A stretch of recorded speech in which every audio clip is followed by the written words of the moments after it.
Namaste everyone. Welcome to the fourth edition of Yoga of Desikachar dialogue series.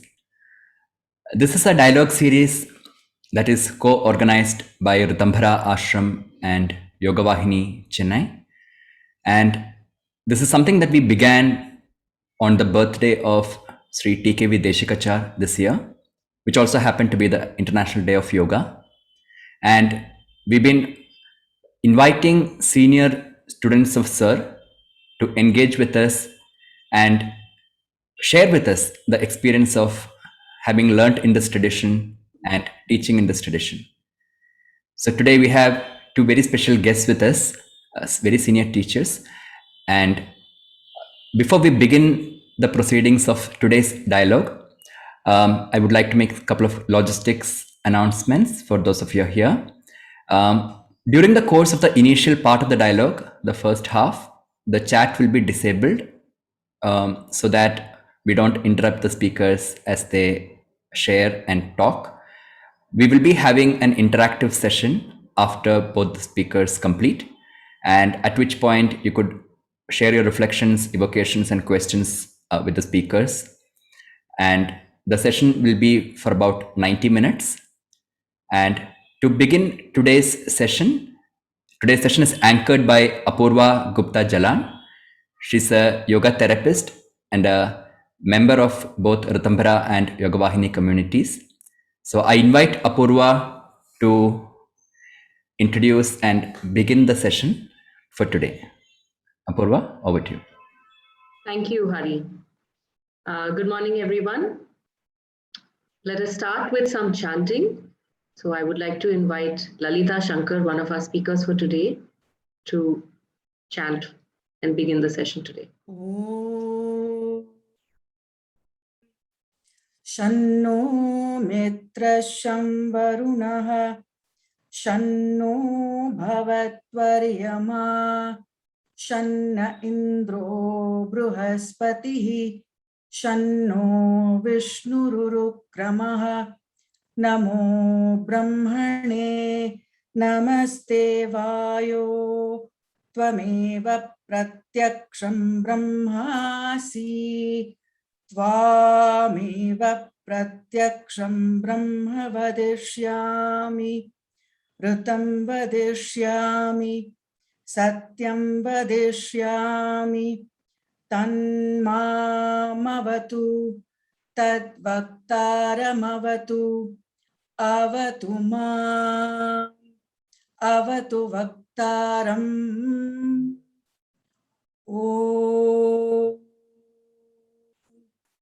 Shanti Shanti Shanti.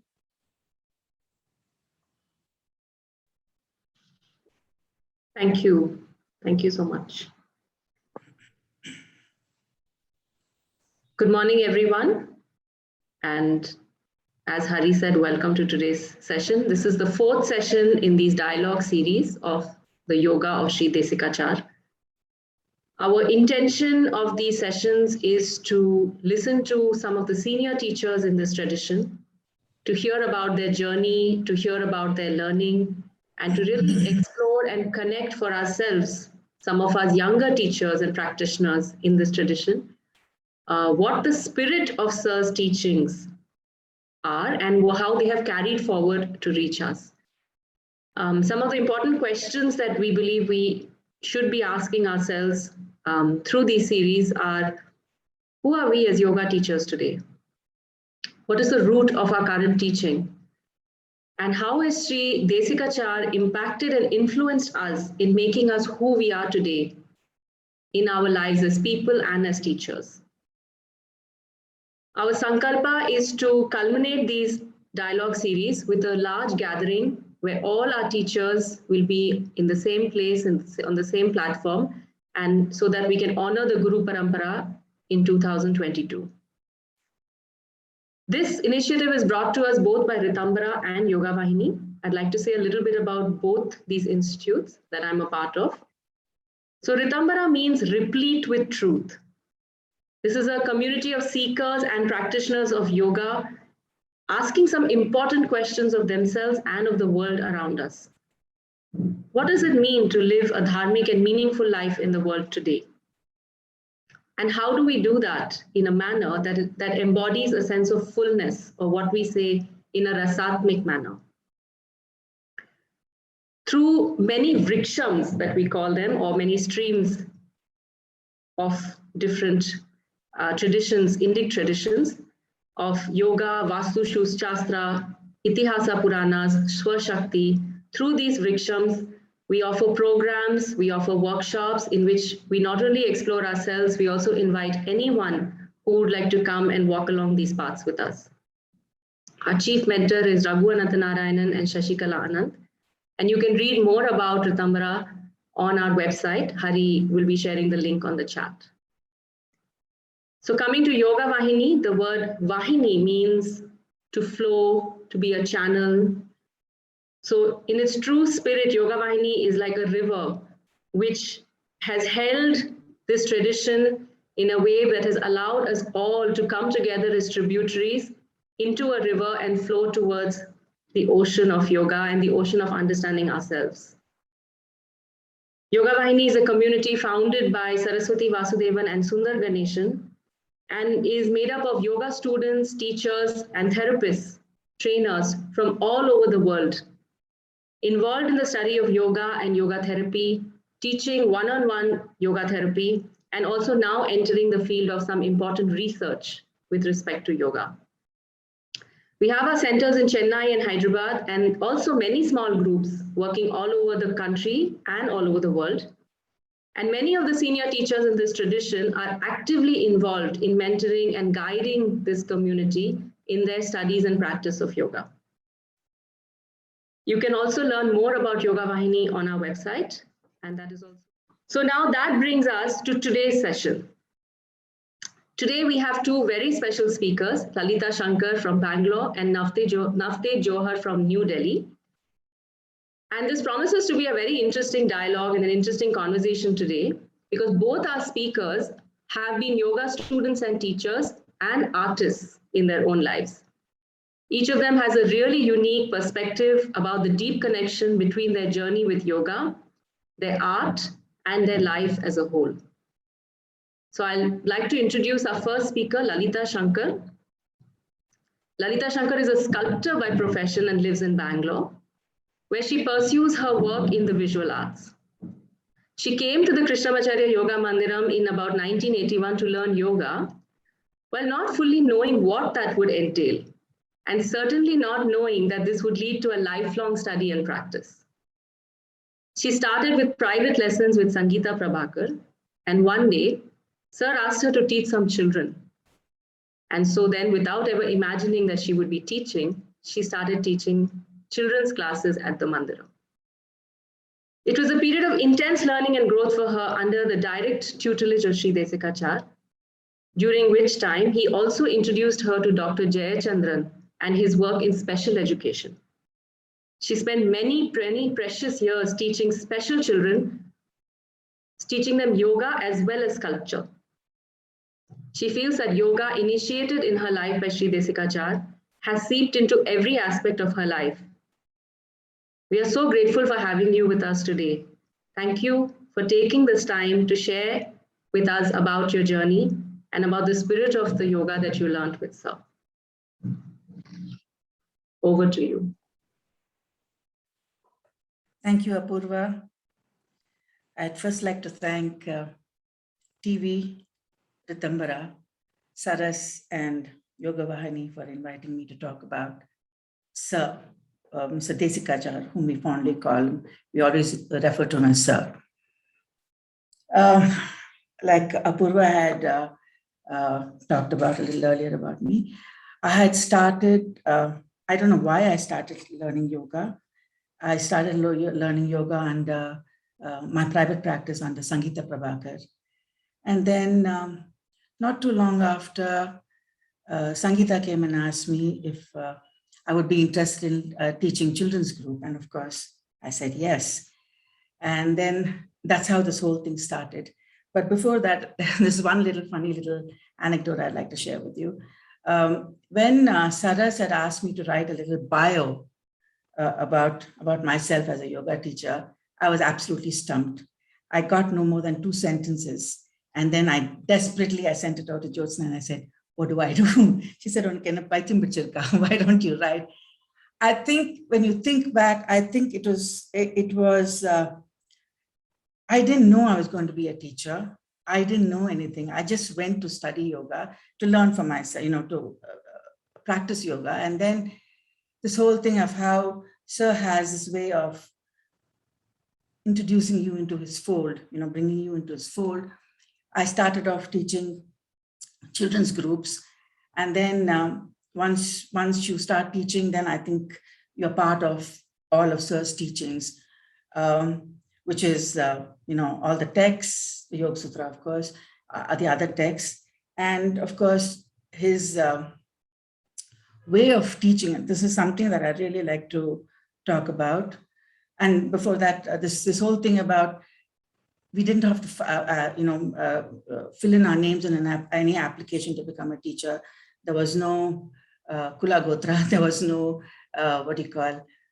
gender, there was no age, there was no occupation. We were all there. You can see there are doctors, there are engineers, there are performing artists, visual artists. I mean, everybody. But then the whole thing was how he knew our strengths and how he worked from there. So, and I think it will. I think everybody will, support me in saying the same thing. That he knew how to tap everybody's potential. Then once I became, like I told you, we were in it, and the way he taught was we didn't do any diploma course. The way he taught was he just called you into the class, into his consulting room, and he said, okay, you teach this particular student, and then he will just give you a rough plan on how you should go about it. But the way we learned was then you finish your class and you put your the sheet into a file. That file goes to Sir, and then he does the correction and he'll just make markings. And that's the only way we learned. Saturday mornings we all came together, and then he would take up some cases to find out how we went about it. And then if we had any questions, we could answer him. And that's all. That's how we learned. And I think this whole, I was not there for the diploma course. And I think that happened because of the necessity for a certification, especially when people went out of the country to teach. And if you look back, right now, when I look back, the way he taught was so, so strong, so much there that it never ever got erased from our minds. And I keep saying, I don't know whether I should keep saying we or I should say I guess. There's nothing erased from my mind. I still teach, I still, for who wants to learn. And then he taught me chanting. We were all taught chanting, of course, the text, the way he, taught us to be teachers was through his correction and his guidance. And then, of course, the other part was teaching children with special children. That was also really nice. Every Saturday we used to, Jyotsna, Sriram and myself used to go and teach, Jyotsna used to teach the mudras, Sriram chanting, and me a little bit of, using clay so that it becomes very tactile and they can use every part of the body. And then, of course, once a week we came back to teach each child on an individual, on a one-to-one basis. So this, everything has gone. I think when we were there, we didn't realize, we never ever thought about money. At the end of the month, a beautiful little envelope with a check inside. And that check could be anything between 100 rupees to somewhere between 3,000. And that was it. I mean, never. And I think that is somewhere seeped so deeply into my system that even today that, to charge for me is I find it very, very difficult.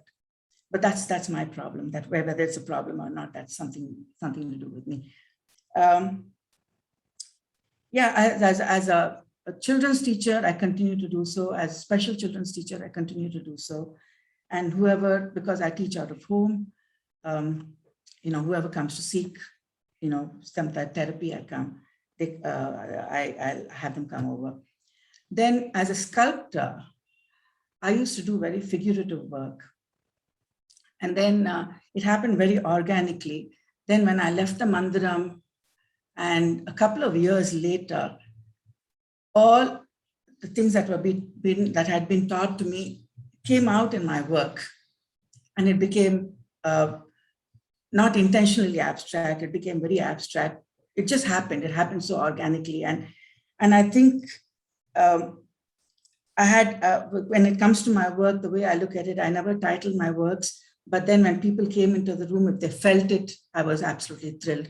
So that was the power of Sir's teaching, how it just got into your system and it came out. And even when it came out, I didn't have to title it. It reached other people also, just that quietness of the whole thing. I don't know, I'm very blessed. I'm very thankful that I had such a wonderful teacher who just gave without holding back anything. He just gave. He was so perceptive. He knew exactly how to get you to work the way, he wanted you to work, not in terms of controlling, but how to get the best out of each one of us. So I'm actually, that's it. I'm extremely blessed, and I'm very, very happy that y'all had invited me to talk about it. And I'm much better off when I'm asked questions than when I answer questions, because it seems my thought process works better that way. Anyway, so once again, thank you so very much for having invited me. May I ask you a question? Please. As we were talking before the session, you also spoke about how you felt this practice and what you learned from Sir had seeped into all parts of your life, like your family and your relationships, even cooking. Would you be able to talk a little bit about that? That was very intriguing for me, so I'm asking you. Yeah, I think it seeps into everything. And see the yoga text, when you learn a lot, right? They're all such fantastic concepts, but then how does it work in each one's life? It may work just a little bit, tiny bit. I'm very happy with that. But then it's just that the kind of relationships that you have, how you nurture relationships, how you, of course, I've told you how it works in my own work as a sculptor, and also simple things like cooking, like keeping things in. I'm not an obsessive compulsive, cleaning kind of person, but then you like keeping things in its place so that, when you want it, you get it. So I think knowingly or actually more than anything else, unknowingly it has seeped into your life. Like just how I said, how it came into my own work also. I didn't ever know that I would be, there will be a reflection of his teachings in my sculptures, which is very, very tangible, which is a material, like I work with bronze, which is extremely tangible. It's there. Okay. Though the concepts that are there are very, very extremely abstract. Whether you talk about, whatever the concepts are, they're extremely abstract, but those abstract concepts that when you put it into a material like bronze, I find that fascinating. And the other thing is, you do your work, and then the process of the work is very interesting. And then once the work is finished, I'm not saying this just for saying it, but I'm not attached to my work. Anybody can take my work. That's the way it is. I mean, if I've answered your question. Yeah, can I ask a question? Yeah, please. Yeah. I just wanted to, is it possible for you, to go a little further and give me, when you talk about the concepts, to give me one specific from any text that you have done on Yoga Sutra? Can you, talk about the text versus your work? That would be kind of, is that possible, or is it? No, I wouldn't be able to pinpoint it out like that. Yeah, the chakras, the Ida and the Pingala, the Sushumna, all those things you can see in my work, but though it's not like, it's not there in your face. That concept that I understand and the way I bring it out, and every time I bring it out, sorry, it may be the same, the chakras, but then later, when as you grow as an artist also, the way you express these same concepts maybe will be a little different. My work has become extremely minimalistic now. So minimalistic that, I've come down to life, procreation, life and death, but then, this whole cycle of life. And then I come down to bringing it down to squares and circles and rectangles. And it's become so geometric. And I've come to a place where maybe I don't need to show anything, something that is there, that is not so tangible, that is so biodegradable, that you do it, you enjoy the process, you finish it, and it's gone. Does it answer your question? Kind of, yeah. Thank you. No, it is very difficult to actually pinpoint, take, like if you have to take a sutra and do it or not. It's not like that. It's an overall teaching, and that he's given. And when he gave without holding back anything. And then, and every time, like he's asked me to do Patanjali's, an image of Patanjali on copper. It's a bas relief. And every time he came out of this consulting room, and if he was introducing me to the student, he would always say, "Idu vandu Lalitha panna." I used to squirm, but then that was what he was. He allowed me, he was there. He told me to do the portrait of Perivar. And I said, wow, I mean, that's the kind of a man he was, so it's not, I cannot narrow it down to any one particular thing. It was that broadness that was there, and within that broadness, how you bring it in every now and then, and it just keeps moving back and forth. Yeah. Thank you. We will have time for audience questions a little later. I can see her hand raised, so let's just wait for that. So actually, as you were talking about Sir, I wondered if you would be able to share any favorite memories you have of Sir, or what you thought you connected most with about him. That would be quite interesting to hear.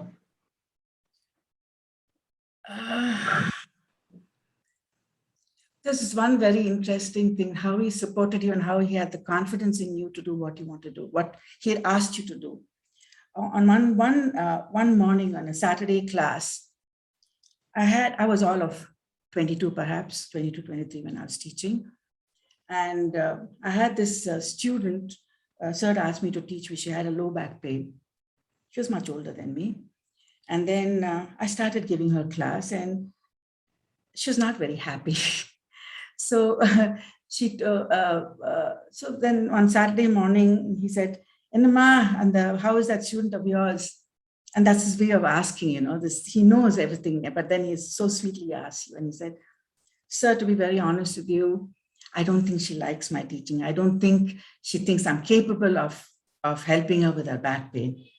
And everybody started to laugh. And I said, "I'd be very happy if you have Mukku or Prabhakar or Mukundan or anybody else, some of the senior teachers, where they do feel more comfortable with the student." And he says, "No way. You teach and you will teach and she will be fine." See, that's the kind of confidence that he gave in you, that, if he has entrusted you with something, he knows that you will deliver. Whether we know whether we will deliver or not, he knows we will. And that's the beauty of that person, where he had so much of confidence in you. He had so much of confidence in what he was teaching us, that he knew that we would never ever let him down. And I've had students with scoliosis, with very bad migraines and all of that. But then, and when they come to a young person like 20, 23, 24, whatever it may be, it was fantastic. I mean, it was a learning curve for us. It was the way you taught. And if you had any problem at any point of time, you could always go to him and say, "Sir, and he would tell us how to go about it." And whenever, when after he's consulted the things that he writes, these are just he just gives you indications on how you should make the courses. That's it. But all his teachings were on Saturday mornings and other things where he taught us about, difficult postures. Or the other thing that this is another interesting thing, because I was teaching children, not the special children. And he said, you cannot teach children if you don't know what the posture is about. And for children, you can do difficult postures. And to make children stay in the difficult postures, we used to give them chanting also. And they used to like, "Oh God, don't do this to me." And then at one time, Jyotsna, Sriram and myself used to go one morning at 11:30 in the morning. And he used to give us his difficult posture classes. Till today, I don't know. He put me up in Padmasana and Shirasasana. He said, you have to feel the posture. I went up. He just gave me instructions. I just followed him and I went into Padmasana and Shirasasana. He told me how to come out of it. Coming out of a posture is more important than getting into a posture, because that's where you hurt yourself. And I came out and I said, did I really do it? So that is the power of his teaching, that you should know what you're doing. You should know when you teach children, and when you know those children they are doing some difficult, they are doing postures which we cannot do. You should learn at least one time, experience that posture. And he's made me experience. Jyotsna and Sriram will vouch for that too. That sounds so beautiful, really. Thank you for sharing those stories with us. May I ask one more question? Please. You also spoke about working with special needs children for a long time, teaching them yoga and sculpture. Could you share something a little more about that, and what inspired you, how you went about it? There again, I think Sir knew that I was fond of children. I am very fond of children. I was very fond of children, and I still continue to be very, very extremely fond of children. And special children are very, very special. That love and that affection that they give you when you go there, and TV, and I think they had done all of the previous work, the background for all of this, the way to teach. There were a set of postures that were chosen, like about 12, if I'm not mistaken, correct me if I'm wrong, TV. And then those were just the postures that we worked with them with. And then children do not understand the concept of inhalation and exhalation. So we used sound. For Sir, chanting was sound.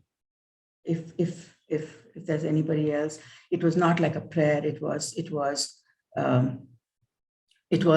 just a sound, and we use certain sounds and very easy chants to work with them. And it was, you could see the difference. You definitely could see the difference. One is a group class, and when you go for individual lessons, of course, the teacher is always there with you, because I go only once a week, and then they continue teaching the child otherwise. And then later on, when I came to Bangalore and I started teaching a few groups, that was the only possibility that I had, teaching group, and then individual time they couldn't give me. They said there was too much to do that. And there were a lot of children from different other religious backgrounds, like Christian or Muslim or whatever it is. And for them to say Om was very difficult. Then I had to actually tell them it is not about religion, it is about just the sound. So I said, if you want to use any other sound, by all means do so. But this is not, see, we're so, whenever we start any lesson, first thing that we do is chant. And the chant is also because of, it's almost like a speech therapy, so that's what we use. And so that repeatedly I used to tell them, if they felt uncomfortable, please don't do it. Or I had to explain to them that it is just sound, no more than that. So those are the very interesting things that you came across, when they think yoga is Hinduism. things like that. So that's my, and I've always loved teaching children, and whenever, of course, not that since the COVID happened and everything came to standstill, I've not been able to, but at any point of time. And then with my work with special children, I've made a big quilt kind of thing. And when we used to teach children in the Yoga Mandiram, after the class, we used to have these drawing lessons, Sangeeta, myself, and we used to tell them, what does Adho Mukha Svanasana look like? They would say a tunnel. So you associate, what does Tadasana look like? It looks like a palm tree. So you say, raise your hands and go all the way up, like as if you're touching the palm tree, like the leaves of a palm tree. And then Ardha Uttanasana, a diving board. We had such beautiful drawings. So for me, that became or a vinyasa krama. So I made these little, it's a quilt where I have taken asanas where the children have said it is like a tunnel, it is like namaskaram, it is like a tree. Those things I've taken and I've done, so that when you put it out over there, there's an immediate association that happens. Associations are very good with special children. That sounds so amazing and fun. It also sounds like a lot of fun. Yes, absolutely. And it reminds me of how I think yoga should also be fun. Not just for children, but also for adults, for all of us. Absolutely, yeah. So thank you so much for your time and for sharing and being here with us. And of course, we will come back towards the end with some reflections and sharing. So thank you so much. Thank you. Thank you all. So we have our second speaker also today, as I had said, is also an artist and a yoga teacher and practitioner. That's Navteej Johar. Is a dance choreographer, yoga teacher, scholar, and social activist. In 1980, Navteej traveled from Chandigarh to Madras to study Bharatanatyam at Kalakshetra, and soon discovered yoga also at the Krishnamacharya Yoga Mandiram. His years at the Mandiram and the time spent learning with Sir enabled a beautiful and organic absorption of the yoga of Shri Desikachar. He holds a deep reverence and fondness for Sir and remembers him as a simple and extremely human person. Navteej studied at the Mandiram for almost 8 years and went on to be the founder-director of Studio Abhyas at New Delhi, a space devoted to dance, yoga, and activism.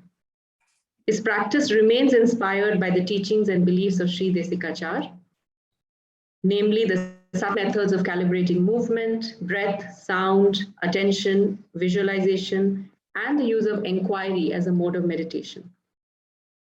Thank you so much for being here with us today. Listening to teachers like yourself is extremely valuable for us to really be touched by the beautiful spirit of Sir's teaching. So thank you so much. Thank you, Apurva. Thank you, everybody, for having invited me today to not just speak, but also to see so many of you. I haven't seen so many of you in such a long time. So it's really such a sweet reunion, even though it's virtual. So because being in Delhi for so many years, I feel kind of cut off and haven't been to Madras or Chennai in a while now because of the lockdown. So here we are today remembering our dear Sir. And, there are so many times when I feel I almost like get a shudder and goosebumps both at the same time at the thought that what if I had not come to the KYM and had I gone to some other style of yoga? Because to me, A, this is a very, very fine style of yoga. And two, it suits me. It suits me just like as though it's custom made. So it's really a privilege. And it's such good fortune, really, to be part of the KYM family. And I'll begin by telling you a short story as to how I came about it. I think with time I've become a great believer in chants, and I just want to, begin with this chants meeting that I had. So I had moved to Madras, as it was called then, in 1982, to study at Kalakshetra. And those of you who know Madras, Kalakshetra is in Tiruvannur, and I didn't know the city, and I got myself a youth hostel in Chetpet.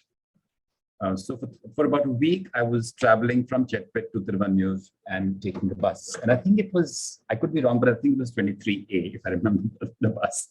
And I was sitting in this bus, and as we were going past Alvapet or someplace, this young man came and sat next to me, and we started chatting. And this young man was Prabhakar. So soon he asked me what I was doing, and I said I was dancing. I had come to Madras to study dance, and he was kind of slightly surprised. And then he told me that he was a yoga teacher, and that really perked my attention, because before I'd come to Madras, I somewhere secretly in my mind I had also hoped to find a yoga teacher, because I thought, oh, I'm going to Madras. I'm sure there are some good yoga teachers there. So I said, yes, I'm very interested. And he says, well, then why don't you come and meet my teacher tomorrow? And he gave me the address of St. Mary's Road. And the next day I went to St. Mary's Road to meet Sir. And by Friday, I was in a class with Prabhakar. So I joined Kalakshetra on a Monday. And by Friday, I'm also attending the KYM. And so my training in dance and yoga started parallelly. And I keep saying to this day that it took me about 10 years to make dance my own, because dance seems so foreign and so imposed and so forced upon. I had to kind of break my body to get into dance. And I got into yoga, not just yoga, but the kind of yoga that we practice at the KYM on day one. On day one, it was my practice. It was my body. And the comfort, and in fact, it took me so long to reconcile the two practices that I was doing, and to kind of bring dance to that level as well, where dance also now seems to be my own practice.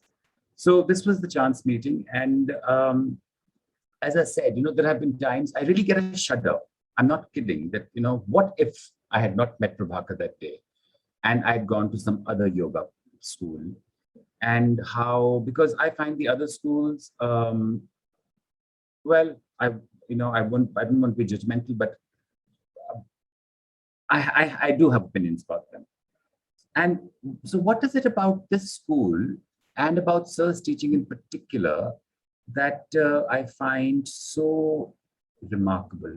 And I might not be able to articulate it very well. When I write about this, I can be much more articulate, but I'll try to explain.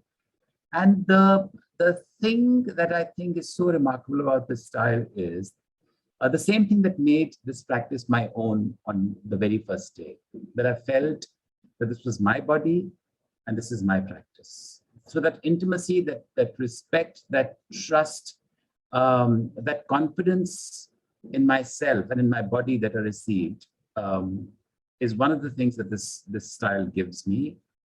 And also, when I look at the other styles, I find the other styles to be so like perfection oriented or achievement oriented, like they're going from level 1 to level 2 to level 3 to level 4, from simple asanas to difficult asanas to acrobatic asanas to whatnot, level series 1, series 2.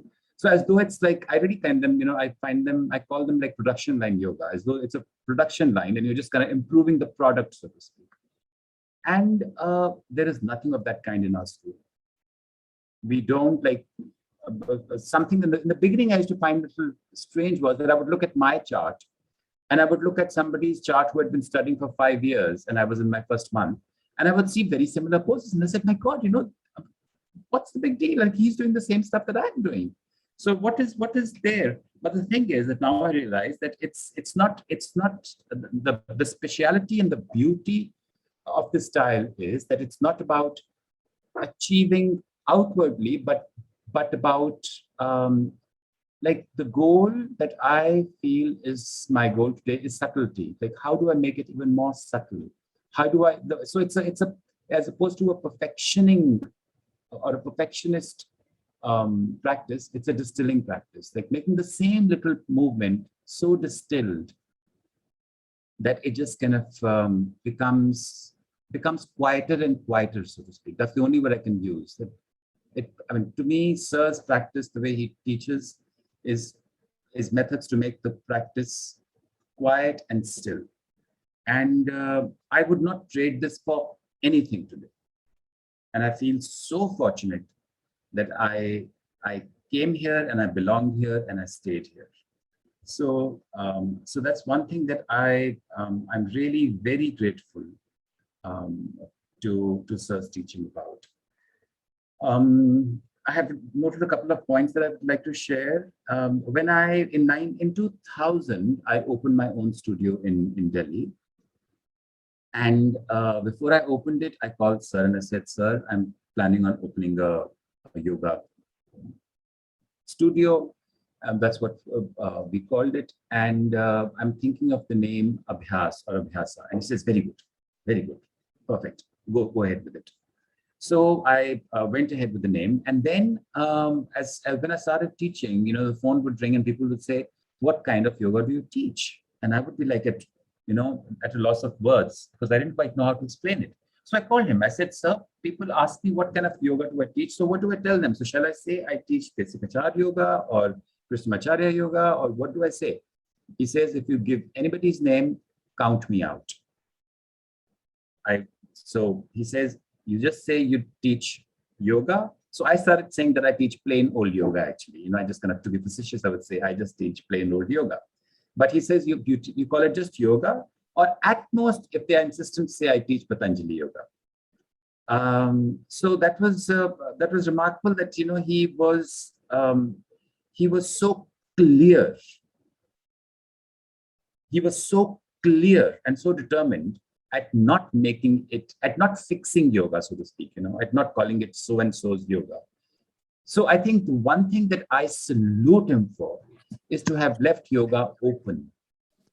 I'm getting goosebumps as I'm saying this. I think he's the only person who fought to leave yoga open. It wasn't fixed. It wasn't like he says, my father used to say, I make rules and I break rules. And that's the beauty of it, it's a style in which we make rules and we break rules, and we do not fix any rules. We don't have any opinions. So that is another thing that I find incredibly beautiful about this, that he literally fought. And the thing is that the man's foresight, that he did not buy into any kind of a categorization. He did not categorize.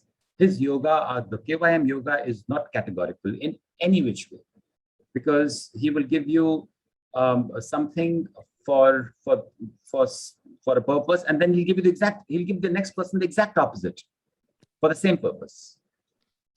Yeah, it's just the attitude that you bring to it, the context you bring to it. Like it was such a holistic thing that you would not just see who was in front of you, but where he came from, where he was in his life, all those things, to give a very simple practice. Another thing which draws me to this day, and even more so today, is the question of God and how Sir tackled it all his life. Of course, we know that he self-admittedly, he says that he's a non-believer. So on one hand, he is self-admittedly a non-believer. And on the other hand, he defines yoga as a practice which involves body, mind, breath, and something more. And with this something moreness, as when I said, he just opens this to every possibility. And on the other hand, he's a non-believer, or at least he claims to be a non-believer. So again, I'm getting goosebumps. On one hand, he's a non-believer. He does not give it a categorical name for God.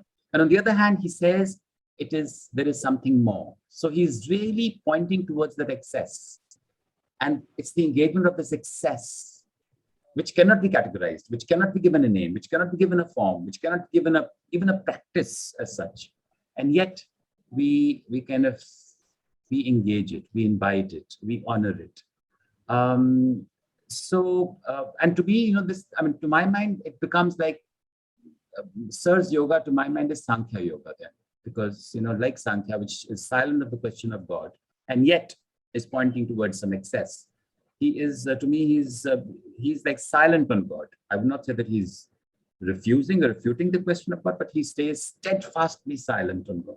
And it is, again, it is such a beautiful thing. It is such a incredible thing, especially more and more so today, given the times that we're coming into, where God is becoming such a contentious issue. And the kind of, not just God, but the type of God that you believe in. So to me, I really salute that man for having steadfastly not bought into the idea of God, because God is an idea. And of course, I'm sure, Krishnamurti also had maybe a part to play in this, or maybe not, because according to Krishnamurti, the idea of God or religion is violent. It is exclusive.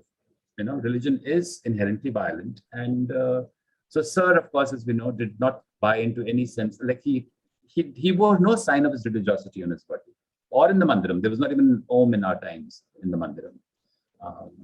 So this was, yeah, I mean, I just find this so incredible and such, foresight to have, because had he just kind of turned it a little bit, then, the style would have become something else.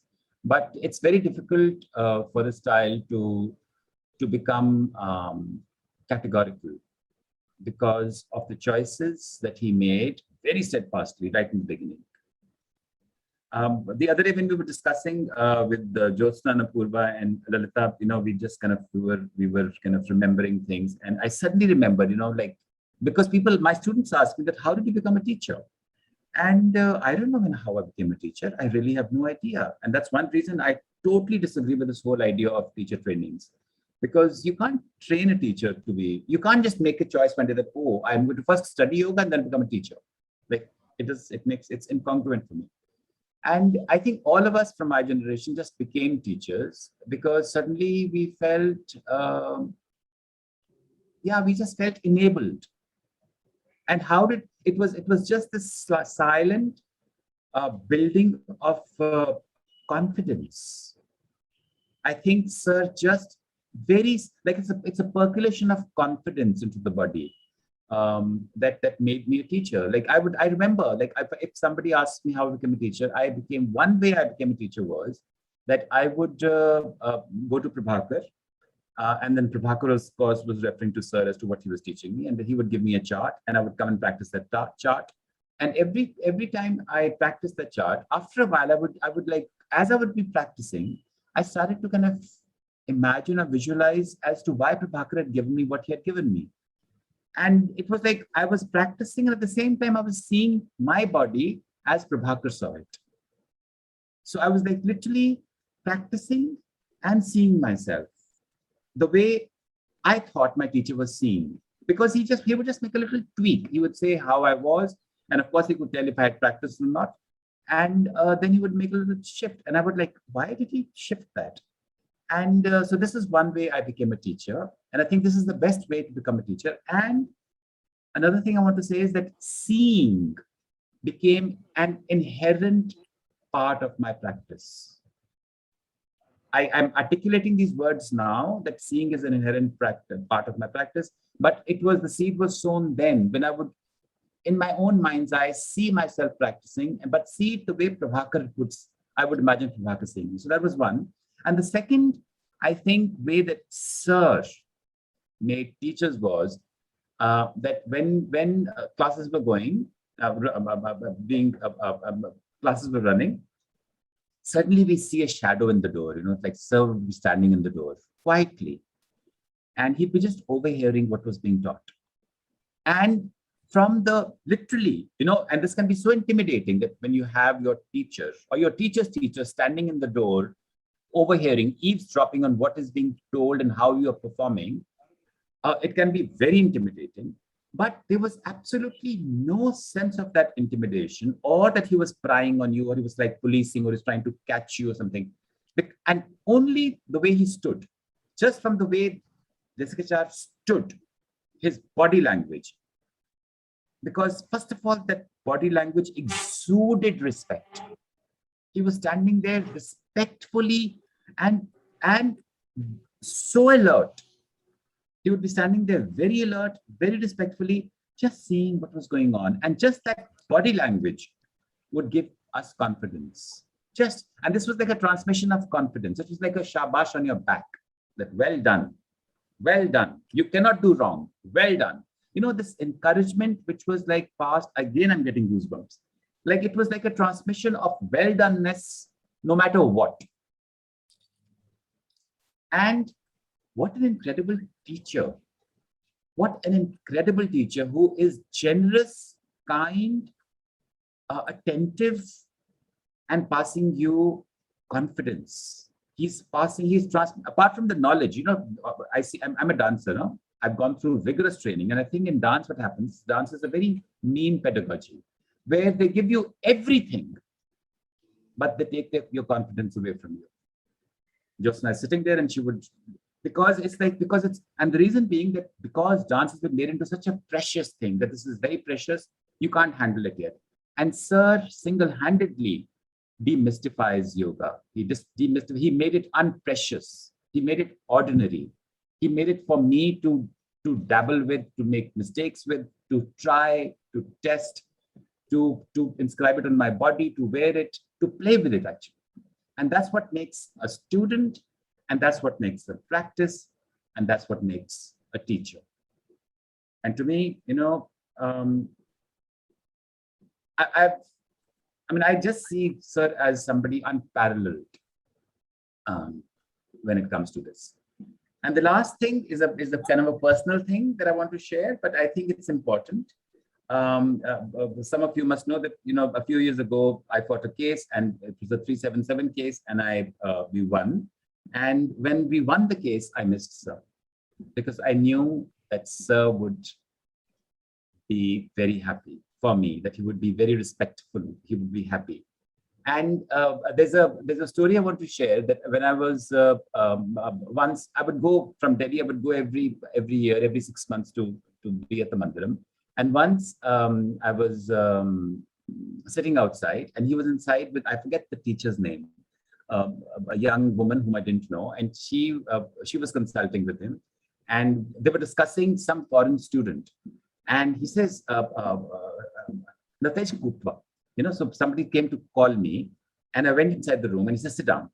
And he started discussing, and we continued discussing this young woman from America, I think. And he says, this girl, this young woman, she's very depressed, she's traumatized, and she's lesbian, and she's having a very difficult time. So make sure that the teacher you give her, is a woman. Don't give her a male teacher, give her a female teacher, but a very sensitive female teacher. And this, he made sure he said in front of me. I had no business to be part of this conversation. He called me inside, he specially called me inside, he made me sit down, and he discussed this. And then he says, okay, we'll meet later. And he, so just that in that 1 minute, he spelled it all. And so that's all I want to kind of, I feel so fortunate to be a student of Shri Desikachar and to be part of this family. So thank you.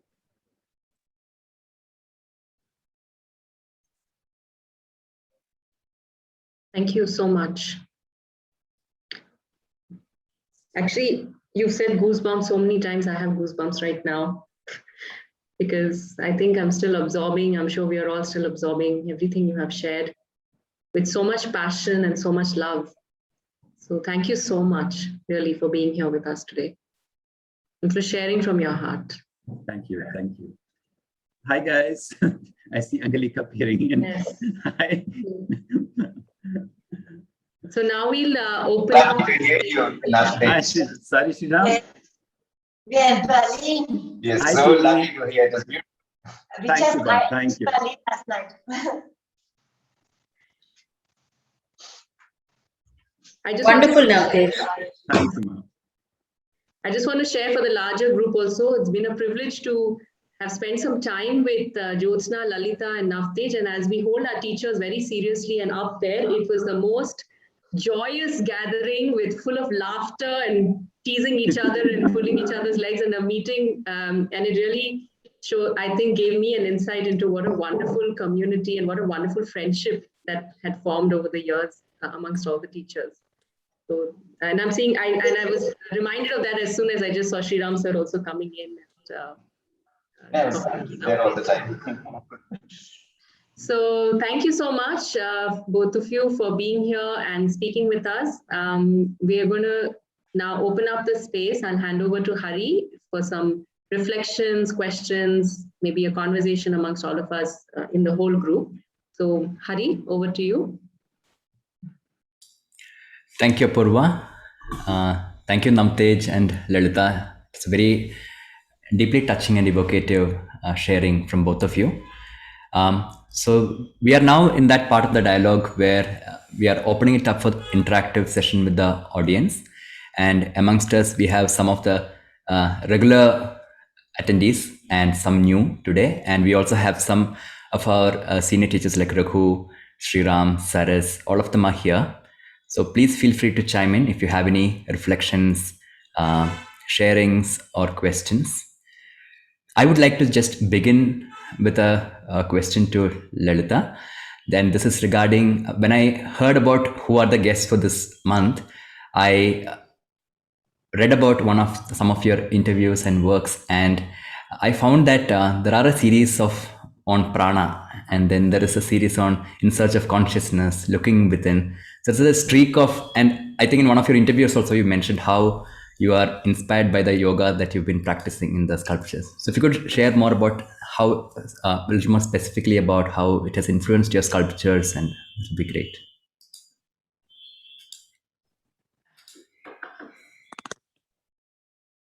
I guess when you, as a creative person, all of us are in our own ways, it seeps in so quietly and so beautifully into your work.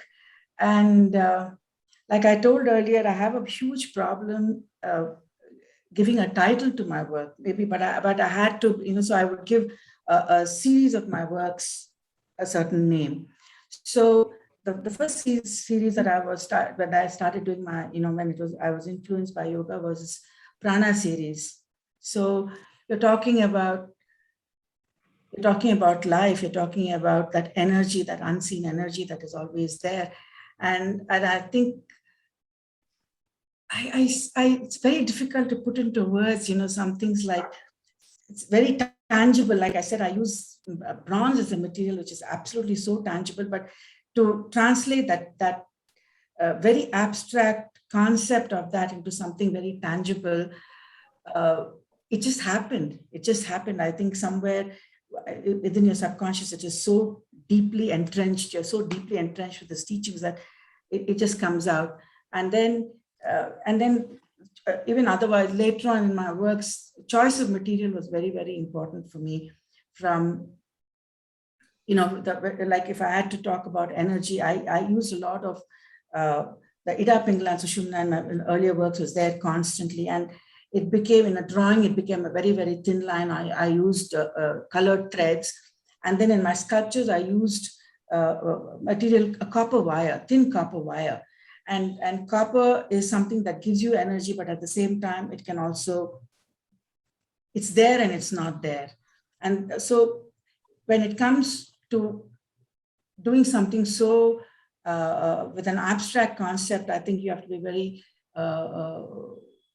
conscious about the kind of material that you choose, from something very solid to something very ephemeral, because this is a very ephemeral, thinking it is. So I'm actually, Hari, that you went through my works is something that,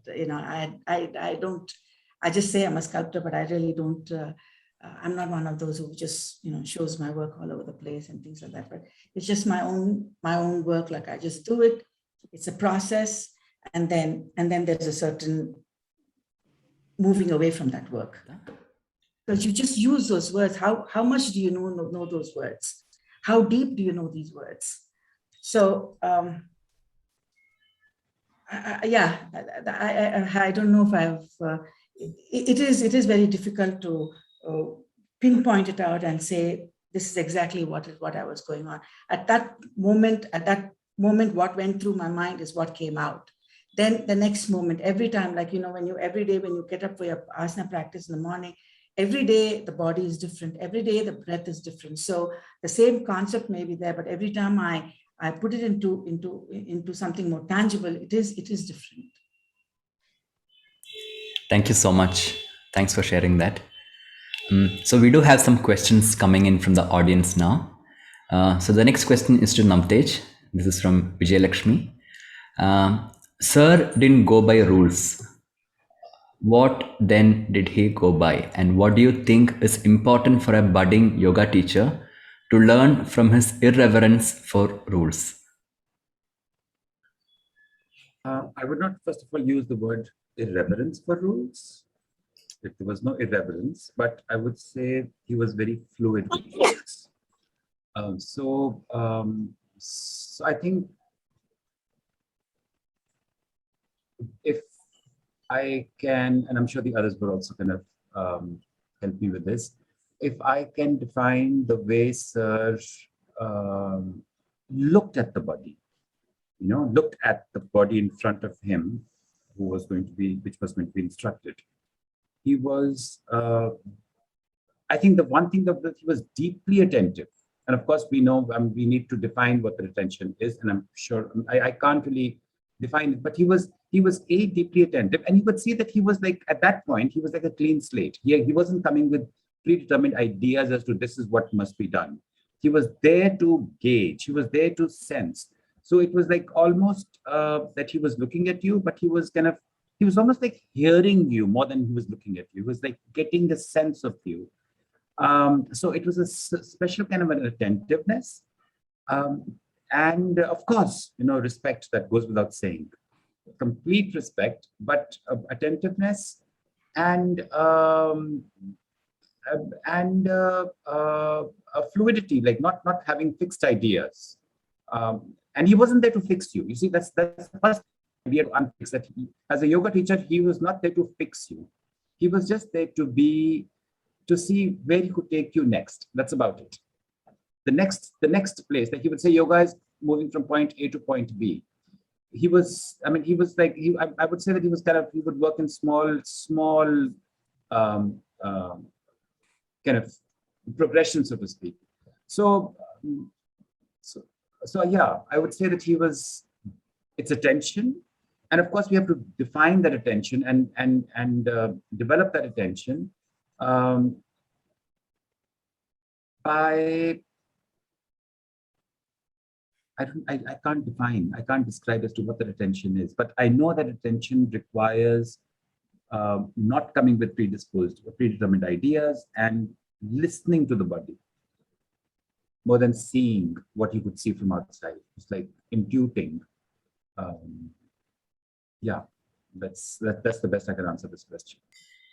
But I would not say irreverent. He was not irreverent. He was fluid. Yeah. Thanks, Namtej. Thank you so much for making that distinction between irreverence and fluidity, and wonderful and very touching session. Thank you. Thank you. The next question is regarding dance, and it's to Namtej. And this is regarding the statement that you shared about how the dance takes away confidence. So the question is, in what way did yoga help you touch that confidence? Who is this question from? Is it from a dancer? This is from Preeta. You were talking about dance giving you. Yeah. But is Preeta a dancer? Yeah. Preeta. No, I'm not a dancer. I'm an artist. I'm a painter. Okay. All right. Yeah. Okay. But this is a question that I can answer. And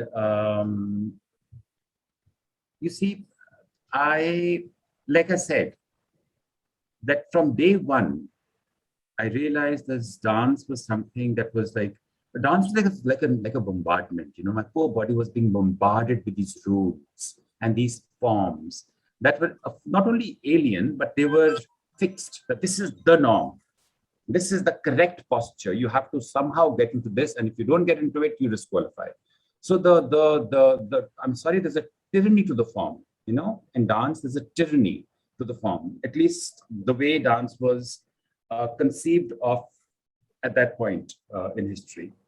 And whereas yoga was, literally, as I said, I felt comfortable with it. It became my practice from day one. So from day one, I could sense that even though I couldn't articulate it, I sensed that this is a practice that makes my body feel loved and comfortable. It's body affirmative.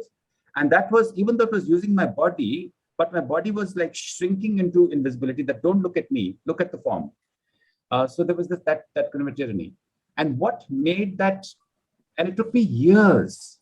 I would say it took me like at least 10 years. I didn't come into dance till I started making my own choreography, so to speak. But I'll tell you what slowly started to shift.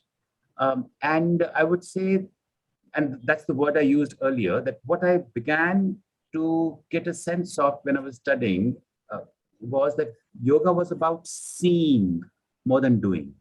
And today I openly say this. I begin my class with two things these days. A, my body is not alone. There is something else which is part and parcel of my body. That's something more that Sir talks about. This body, mind, breath, and something more. And it's part of my body. It's not part of my soul or something. It's nothing so esoteric. It's material. A, these are my two things which I have learned, which I feel I've inherited from Sir in some indirect fashion. A, my body is not alone. And two, yoga is not about doing, but it's about seeing. And I stand by these very firmly. So when I say seeing,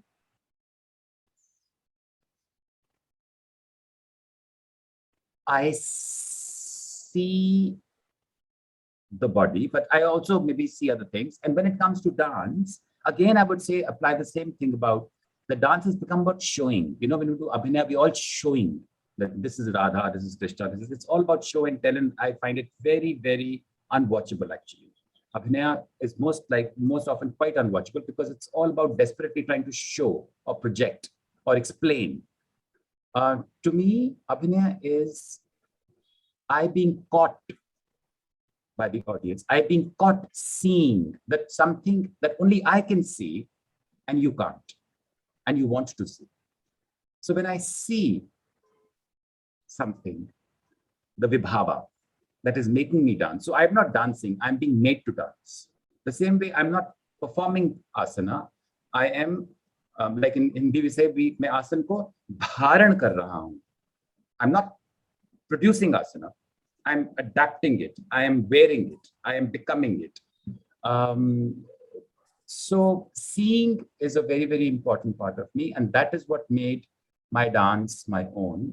When I started to see or allowed myself to see, it requires a lot of permission as opposed to showing and fitting the form and fitting the norm, where I realized that it was my body, it was my practice, and eventually it would be my rules, because it cannot be not my rules. Because if it's my body and your rules, then it's not my practice. I'm again saying this, if it is my body and your rules, it can never become my practice. And for me to make my practice, I have to have that autonomy and that authority and that adhikar to make my own rules. I might fall flat on them, but at least make my own mistakes, make my own. And it's a confidence that comes from a teacher to a student, and Desikachar gave it to us with full generosity.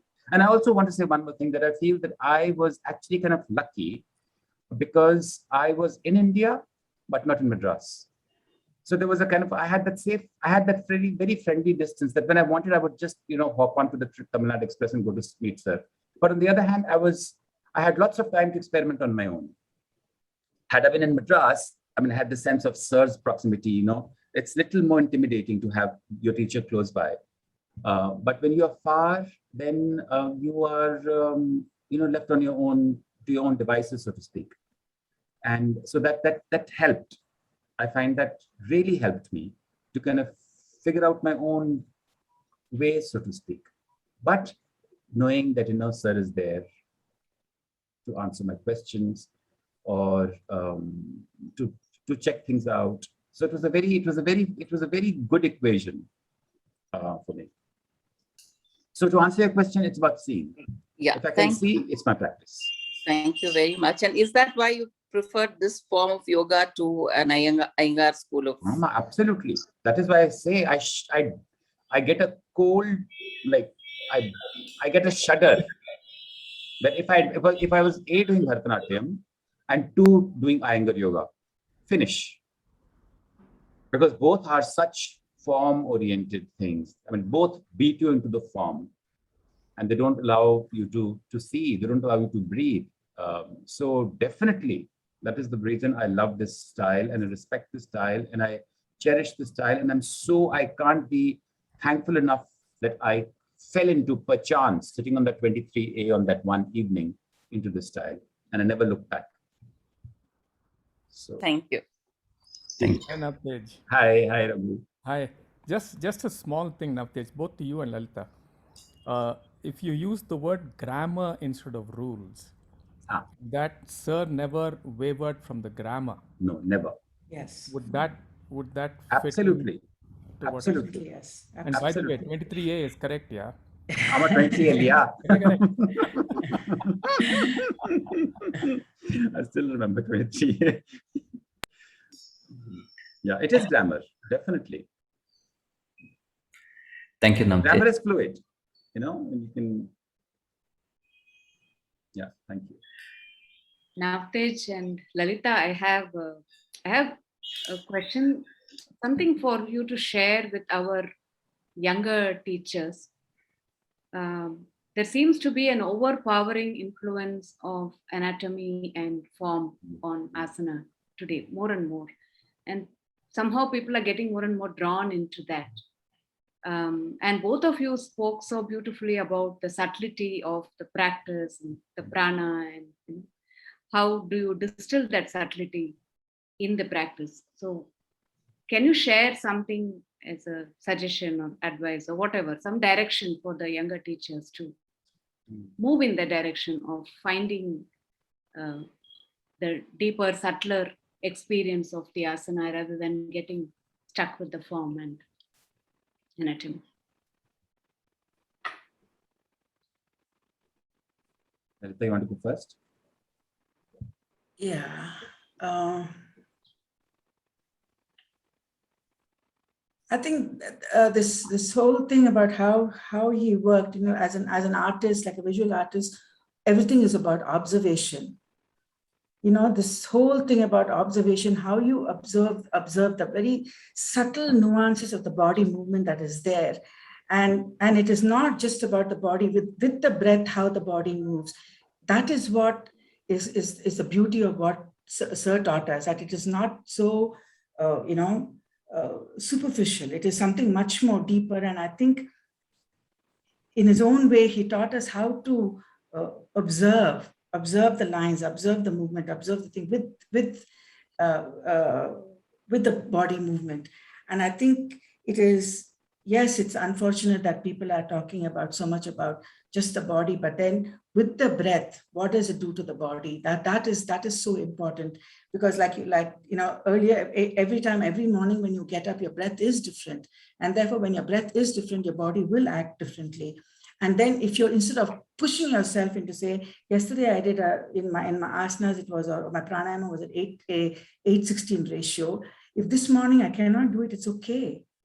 It's absolutely okay. Why are you pushing yourself? And then you go into some other problem. And then this whole other thing that I always tell everybody is,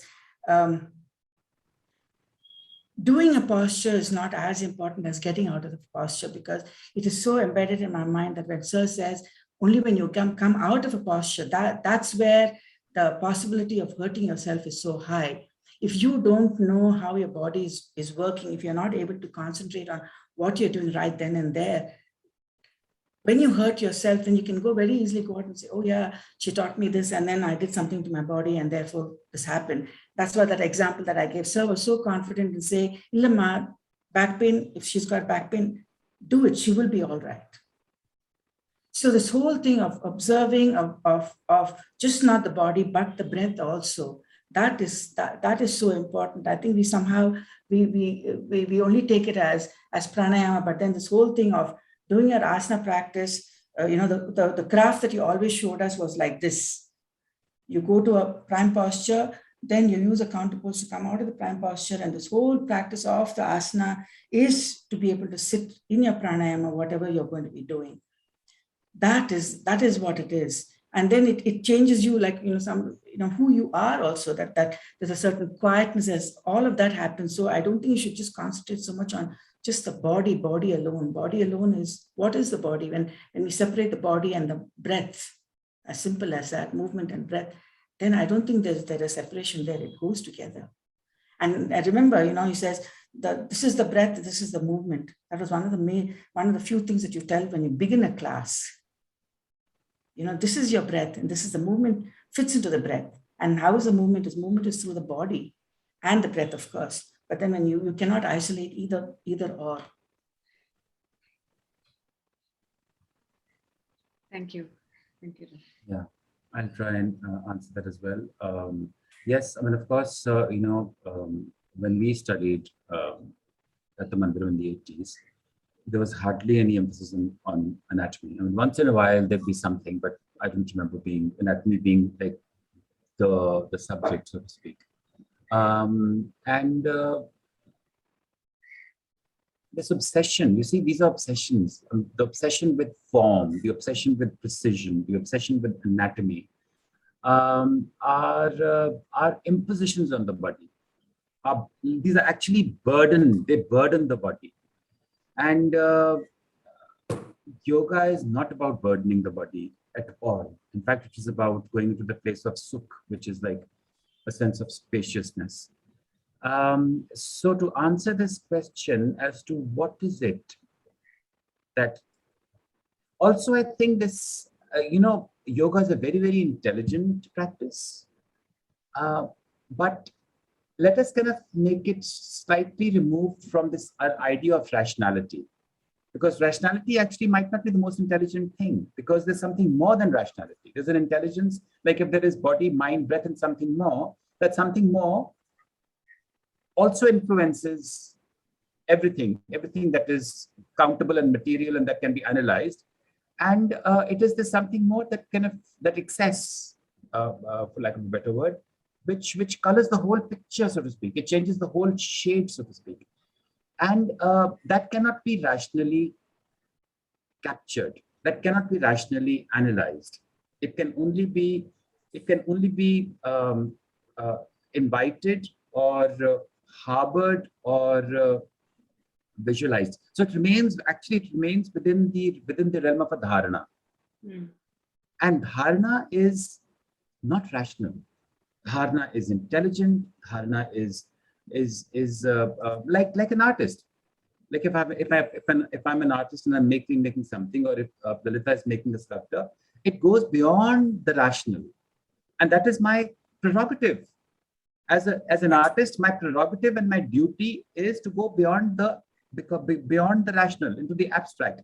Similarly, dance and yoga are my duties to go beyond the rational. My prerogative, and not just duty. It's being handed over to me. It's like on a tray to go beyond the rational, to go beyond into the abstract, to go into the world of dharana, for lack of a better word, because visualization is not quite dharana, but that's the only word that we think of it. And dharana is, there is freedom, there's beauty of imagination in it. There is that unfixedness of imagination of it. It can go beyond my bones, beyond my joints, beyond my ligaments, beyond my muscles, beyond my skin, into that something else. And it involves all those. To have knowledge of my bones, very important, but it is it's an incidental knowledge. To make these knowledges incidental. But if we make them precious, like, no, anatomy is like, I have got like A+ in anatomy, and as though you need an A+ in anatomy to become a yoga teacher. No. I have no idea about anatomy, and I'm a decent yoga teacher, and I'm a happy yoga teacher. But I know because it's a sensitivity. It's like, it's intuiting. So these are obsessions. And I'm sorry, yoga is becoming obsessive. And these are all form obsessions, correctness obsessions, tradition obsessions, preciousness obsessions. And they are branding obsessions also. Now. Totally branding, something that is against the definition of our school. So that's my, so don't buy, I would, if they're young teachers, I would say, please, before you buy into anything, even this idea of anatomy, think many a times. Anytime you catch yourself buying into something, you are at a slippery slope. And if you think that you bought into something very nice and very proper, sorry, you've made that wrong turn. Because there's nothing precious about this, nothing. Everything is fluid, open, beautiful. Except Desikachar Yoga. You have to buy into Desikachar Yoga. One and only, literally. Thank you. Thank you so much. Thank you, Navtej. Actually, that was the next question from the audience. What would be, for the second generation of teachers, what is it that we could do to be true to the teachings of Sir? So that's a question from Anupha. Oh, Mary Anupha. Okay. I would say, like I can speak both as a dancer and as a yoga practitioner. And I realized that today, today the whole climate of the country is different, like where tradition is being touted as something very precious and something that has to be preserved and something. And I'm finding that every generation, every subsequent generation is becoming so to speak, more regressive. That's the only word I can think of in terms of upholding tradition and upholding values and making things precious and making things self-righteous and making things chauvinist. I mean, there's chauvinism about tradition, which is literally choking the throat of art and beauty in this country today. So if you're young, you are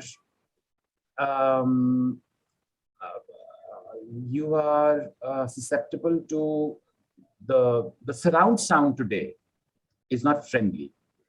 It's not friendly to the body. It's not friendly to intuition. It's not friendly to ordinariness, which is the hallmark of this style. So yes, Sir was a very special person, but Sir was like you and me. So don't put my Desikachar on a pulpit. My Desikachar is as immediate as your closest friend is. So to go into the state of reverence, or to go into the state of preciousness, beware of anything being defined as precious, because that is, to my mind, that is poison to practice. Preciousness is because it makes you self-conscious. And it makes you self-consciously very, not self-aware, but self-conscious. Like you have to self-consciously preserve this, theek karna hai. And the minute the body goes into that self-conscious tension, it's a tension in the body. That tension is invasive. It's foreign to the body. It's foreign to the practice. It's foreign to sukha, which the practice is promising me. So please don't make anything precious, and don't buy into anything precious, because anything that's precious is quite often bogus. The thing behind preciousness is bogus. So beware. That's all I have to say. Thank you. Lalitha, would you like to?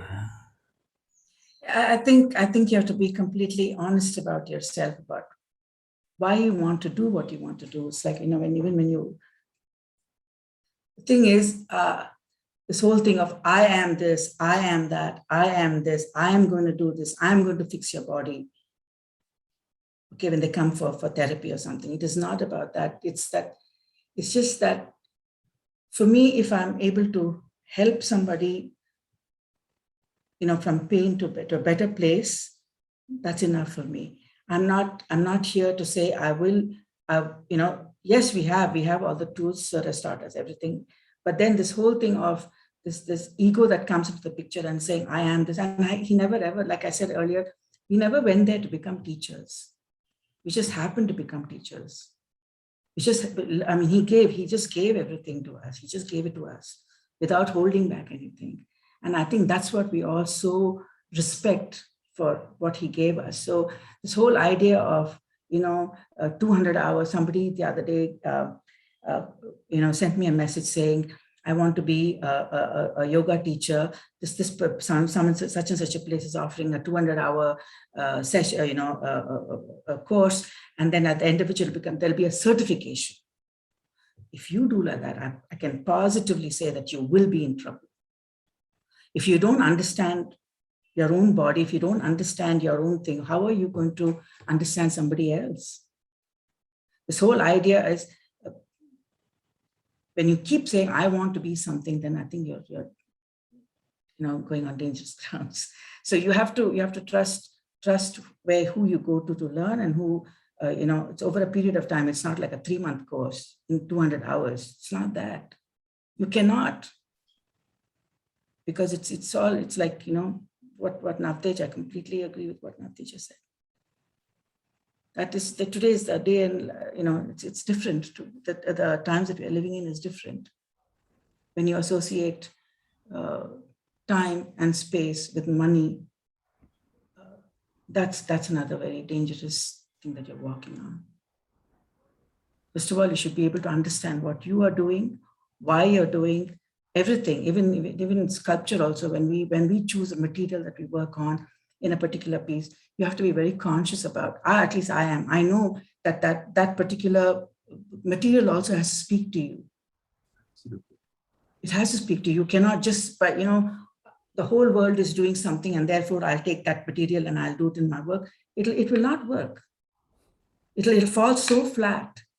You have to, the choice of material is also so important in your work. And that's the way I relate to, I think all of those things have come in from Sir's teaching into my own work. That you have to be so honest with what you do, Then it'll definitely, that's the way I look at it. Lalitha, I'm going to. And I want just to and Navtej, na? I have a question. Now, can I just add one thing to what Lalitha said, and then Raghu, sorry. Yeah. So the whole thing that Lalitha said about, that ego of that I-ness, that I will do this, that same thing also extends, as far as I'm concerned, to tradition, or to the style that you think that you are upholding the right tradition. That self-consciousness itself is also detrimental, for lack of, and that's detrimental is like a very tame word, because it's violent. So this self-consciousness that I will fix it, or I am like, it's an extension of the ego, but gone into little more than just yourself, but your tradition, your school, whatever. So if I love my school, I want to make a distinction between that. I'm not being chauvinistic about the KYM, but I adore it. I respect it. I love it. And I'm so grateful to be part of it. But I'm not doubting it. I'm not the custodian of the KYM. Why? Because what I teach is not the KYM. It is inspired by the KYM, but it's become something else, which Sir has allowed me to make. I'm doing things which the KYM doesn't do, but they're all inspired by the KYM and allowed by the KYM. So to be grateful, to be appreciating something, and to become the custodian of that are two different things. So let's not become custodians of Sir's teachings. Sir's teachings are beyond, like yoga is beyond us. You and I put together cannot save yoga or preserve yoga, and that's not our job. But let it flow. Yeah. Sorry, Raghu, go ahead. No. I was just gonna twist both your tails a little bit, if I'm allowed to. Yeah, a young teacher, Navtej, has a double bind, no? See, if I don't have this certification, how do I start teaching and so on? And yet, I completely agree with you. If I get caught to that certification, it's like a rope around my neck, no? So how does a young teacher then navigate it? see, Because you guys are Paunchahua teachers. You've seen all this, and you've come to the stage now when you can, talk about understanding the material. When I start, I imitate. No, I see KCS Panikar doing something. I want to do the same thing. Right? That's how a young teacher starts. Yeah. Any No, young but person in any medium, they start like this. No, so how will you no, understand the person? no. From I think it applies whether it's sculpture or art or anything. There is a foundation. There you work within the parameters of the language, of the grammar, of everything. And then after that, unless you understand that, I cannot go into abstraction from day one and I say, I want to do like Panikar's work or anybody else's work. Not possible. Unless you understand how the structure of my face or the structure of the whole body is and the lines that are there, I will not, and it's not that we learn anatomy. It is purely on your power of observation. So yes, I understand this whole thing of this thing of having a certification and not having a certification, or doing a diploma course or doing a master's program in sculpture, all of that. It is just that you have to give yourself that time. Yes, if you want to teach, you have to allow for yourself to say, yes, I do. Do I understand what I'm teaching? And if, like, this person said 200 hours, then when I talk to Sarah, she says it's a 2-year program. Where is 200 hours? Where is a 2-year program? So if you want like instant gratification, not possible. This is what, when you talk about, doing abstract works, I want to do abstract works. You will not do abstract. You cannot do abstract works if you do not understand the line. If I see a buffalo on the road and I say, I make a very, very realistic rendition of the buffalo, and then when I keep doing that rendition, of a realistic rendition about 1 million times, then I will know which lines to cut off to say it still looks at the same buffalo. So I think there's a question of being, how long you take and how long is this. This is not an instant, anywhere it is not, it is you're playing around with other people's lives. You should also understand that. Yeah. And by the way, Lalitha, there used to be a beautiful abstract buffalo on KCS Panikar's table. Okay. Yeah, I was thinking of Picasso also. Yeah. So this thing, it's a very tricky question, Raghu, about diplomas and teachers, because it's a chicken and egg kind of a question but I think, like I to date, as Studio Abhyas, we haven't started. Like I keep planning on starting a teachers training program, but I still have not. Like it's always on the anvil. For the last 10 years, there's a teachers training program on the anvil, but I haven't been able to bring myself to start it because I disagree with it actually. But on the other hand, what I've done is that some students who have come, and when I feel that they are ready, I just give them a certificate saying you're a teacher, without them knowing I'm thinking of that. And so I've done that to like 3-4 people who I feel are teachers, and a certificate would help them. And so I just kind of slip it in into the pocket, so to speak. Because the most important thing is that you need to be in love with what you're doing. And you can't say, oh, I'm going to become yoga, I'll do yoga and then fall in love with it. I don't think that's how it goes. You're just gonna slip into yoga, and before you know, you are like completely imbued, and then there's no going back. We all know that we became teachers inadvertently because we didn't plan on becoming teachers, but then there was no going back. Absolutely. And so that when you come to the point of no return, you can be granted a certificate. That's when you've gained a certificate. But if you already have like a certificate in mind, you will not actually. I think it's difficult to even slip into the process then. So this is what I think, and I still am struggling with it. By the way, I mean I'm still. By the way, there's still on our agenda is to start a teachers training program by the end of this year. So I'm still kind of refining that thing, but I haven't done it so far.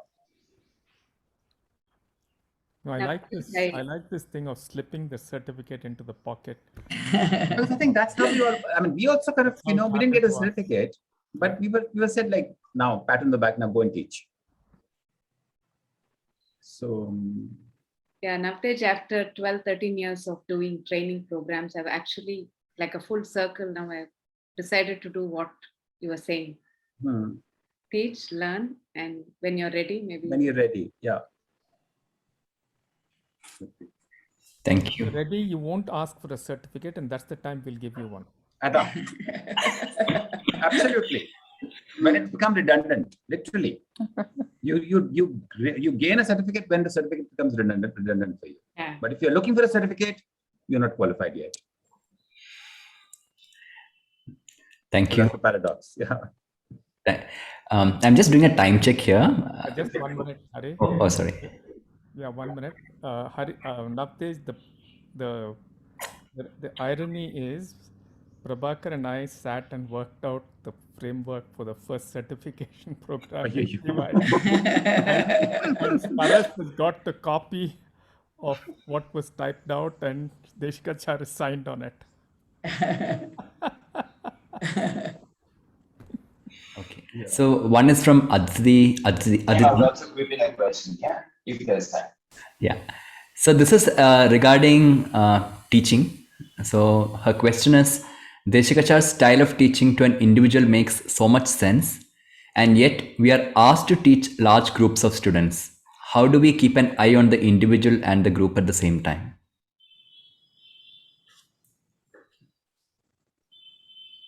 Very simple. I will not teach groups. Absolutely. See, no, I teach groups. Very simple. I will not teach a group. I teach groups, and it's a question I can't answer because it's a hit or miss thing. Very often, I don't know. You enter the room and you get a pulse of the room, and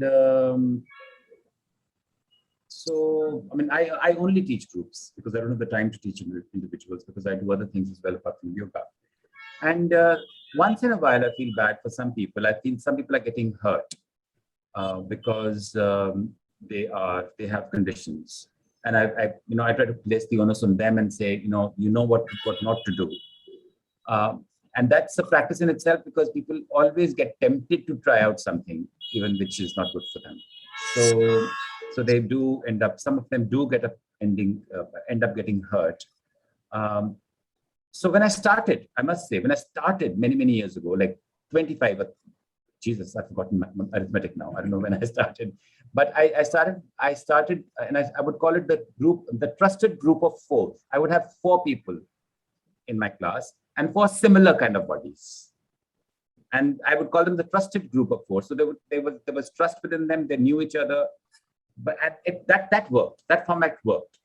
Because they were similar, like there were bad backs put together, bad Ds put together, normal people put together, normal as in without any issues, or young people, older people.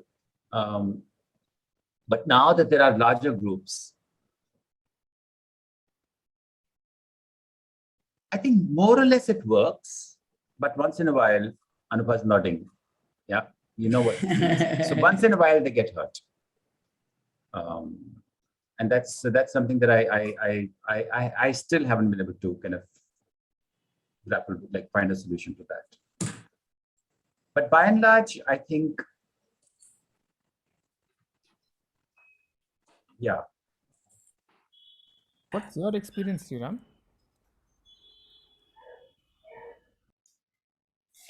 It's a totally different type of teaching. I mean, there are certain technical details, like when it comes to even the breath or the way you posture. There are certain details which can be sort of given out or even spoken of in classes, in groups. But it's a personal attention which makes this really enter the body of the person, enter the mind of the person. It's that personal attention or the personal touch or the personal word which brings that effect. Therefore, it's absolutely, there's no way of replacing individual attention. So I think this is something which is very essential to Sir's teachings, and I think we should keep it up. And of course, like I also teach, like Navtej does groups, and it's inevitable in today's context, but it's important to continue to lay stress on personal attention. I'd just like to add to that, Navtej and Sriram, because I don't teach too much nowadays, but when I have taught in a group, like also for dance, sometimes we're not only teaching an individual to dance, it's 3 or 4 of us in a class. I think the teacher requires to be that much more alive in ourselves. If I'm not in good shape, I think teaching a group becomes very difficult, because inevitably in a group, if you're doing an asana practice, there is something that will draw your attention. Somebody will draw your attention, and to be alive to that is very important. Because, and then you go there and quietly you talk to them and get them out of that, then something else draws your attention. But to be alive to an individual in a group, to me, is very important. Because sometimes we do teach groups, and many people teach groups. So I wouldn't say that we need to withdraw from that entirely, but I would still respect an individual in a group. One, and I think it's very important to know Navtej was saying, very important to know the composition of the group. Not just the physical composition, also the emotional composition of that. And if there is something that is not very harmonious, just to be alive to it. So as somebody who is coordinating that group or teaching that group, we're alive to the fact that there may be something that is different in each individual. Because group classes are a necessity sometimes, and we can't go away.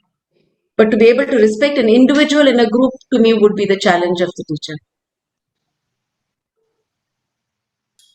Thank you, Jyotsna. Absolutely.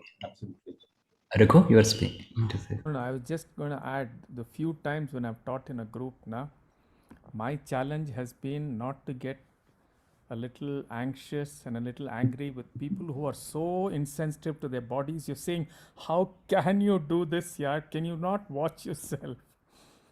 Some things like that. That's been my experience. True. Absolutely. Sometimes. And I'm sure you'll all agree that teaching groups is the most exhausting thing on earth.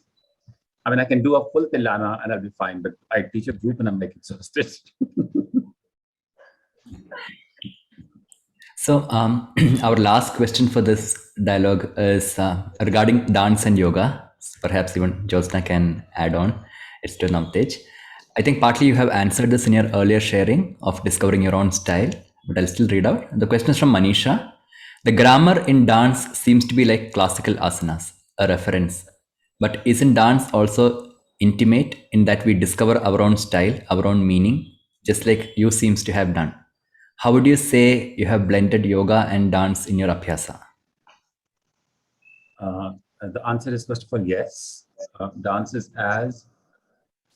as adaptive, so to speak, as an asana is. And I think sensitive teachers would allow you that, or even encourage you that. I just give you one example, that when I was in my first year and I had my dance exam, and for some reason I was the only one to take the exam with Atte, with Rukmini Devi. So she asked me to do the adabus, and to my shock and horror, she says, now do this same adabu, which is a phrase of movement, but using this hand and bending this side. And oh my God, but this is not what we've been taught. This is not the form. And of course I did it. And she says, very good. So she kind of literally made me, do a tattai tahasa. No, tattai tam. I said, first tattai tam she made me do. And she made me change the hastas. I didn't do a karta mukha, I did something else. And she made me bend differently. And this was happening in, like Jyotsna said, this was happening in front of Sharda teacher. So I'm looking at Sharda teacher because she had taught me differently. And but she made me totally, like, at the spur of the moment, change it. And with Leela Akka, she would make us do, one body would do this and the other body would do that. And she says, this suits you better. So she would change the form to suit what suited me better, and she would decide as to what suited us better, because she was the teacher. So this adaptability is there, this fluidity is there. It's just a matter of becoming open to that kind of pedagogy. But this is not, you see, it is this idea that the classical is fixed. But that, first of all, what is the classical? That's the whole big issue. That what is the classical? Is the classical a bogus definition, first of all? So within the classical, is classical fixed or is classical fluid?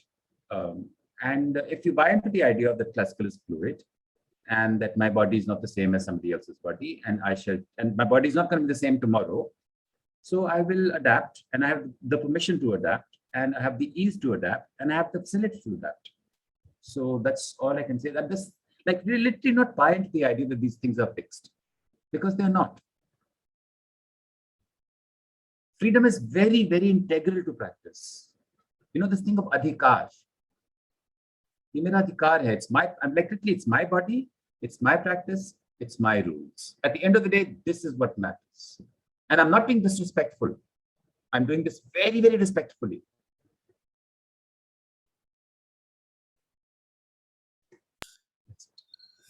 Thank you, Navtej. Jyotsna, would you like to add anything? No, it's been wonderful to listen to Navtej articulate this. So I would leave it with his articulation. It's very, very beautiful to listen to his articulation. Thank you. Thank you, Navtej. Thank you. Just to tell you that Jyotsna's mother is my teacher, Ambiyaka, and she's looking so much like Ambiyaka now.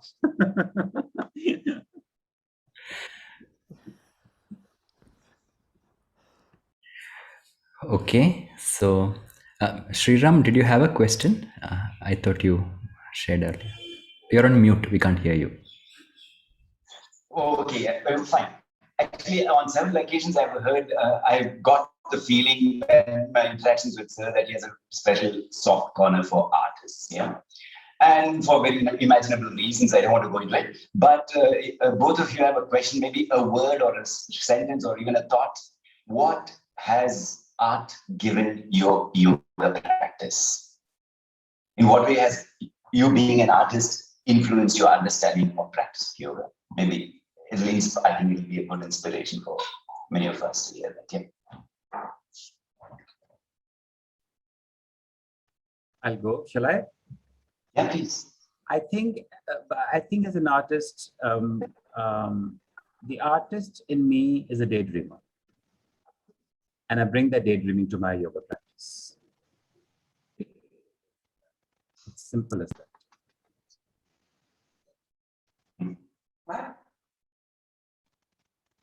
Yeah, I'll just, this was, when Sir had asked me to do a portrait of Perivar, and he gave me the small room in the Mandiram in the back.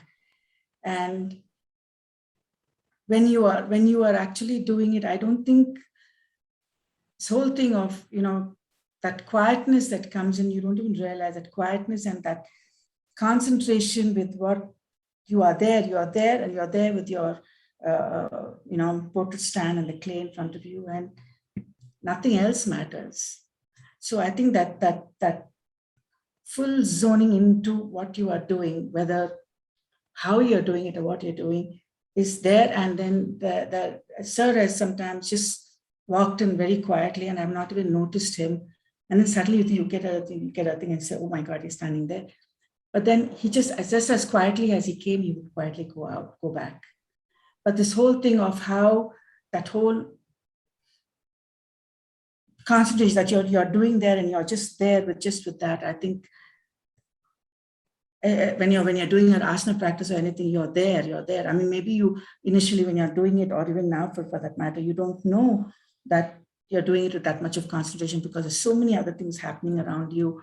But then that few little seconds that you feel that is just, it's so supreme it is. It's not often that you feel one with what you're doing, but at times when you feel that, it is so beautiful. It is so beautiful. And only when you come out of it, do you say, oh my God, I was in there.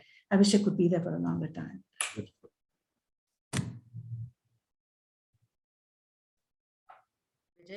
I also missed Navtej's response to this. So if you wouldn't mind, please, would you repeat yourself? Okay, sure. Thank you. I had said that the artist in me is a daydreamer, and I bring that daydreaming into my yoga practice. And I think, you know, I've been talking about autonomy or adhikar or something, because in a daydream there are two things happening. A, I am doing something which will satisfy me just so, because I'm dreaming to this satisfaction, you know, that just, and it's just right. And on the other hand, and I'm doing it with a sense of freedom. So there's freedom, and the aim is to satisfy myself, and it's not a gratification of sorts. It is like coming, like to experience that rasa, so to speak, that sensory experience of the body, which is ras. So it is. So that's what to me, yoga is full of rasa, and rasa comes from daydreaming and with that autonomy. And it's very interesting way of putting it message. Thank you. This is Desikachar. I remember Desikachar sir. I just have to tell you that when I would go into the season and perform, and by the time the reviews came, I would be back in Delhi. So I get these big envelopes, you know, with all the things. Congratulations, good, well done. All my reviews from the Hindu and from Madras would come to me a week later, signed by Desikachar. So he'd clip them, he'd cut them and send them to me. Oh, sweet. Lovely. What a man.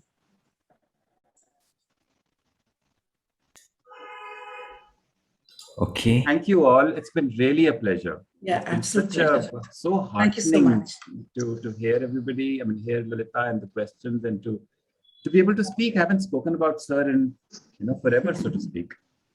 And it is so nice to be able to remember him. And thank you. Thank you. Thank you so very much. Thank you. Thank you.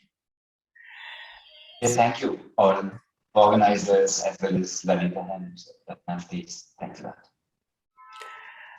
So thank you all. Thank you especially Navteej and Lalitha for joining us today, and Raghu, Jyotsna, Sriram, Saras for supporting this initiative and leading it. And thank you everyone who could make time to join us today. Such a rich, evocative and beautiful dialogue. And I'm also sitting this feeling that for younger teachers like us, I think the series is turning out to be such an invaluable sharing from all the students to get a perspective of how yoga is learned. So thank you so much. Thanks Thank a lot, you. Apurva. Thank you, Hari. Thank you, Apurva. Thank you. Saras. Thank you, everyone. Thank you. Lovely Thank meeting you. you. Yeah. Thank you, Bye. TV. Thank you, Saras. Bye, Thank guys. you, Jyotsna. TV, Jyotsna, Sriram, Lalitha. Bye. Bye, Navteej. Bye.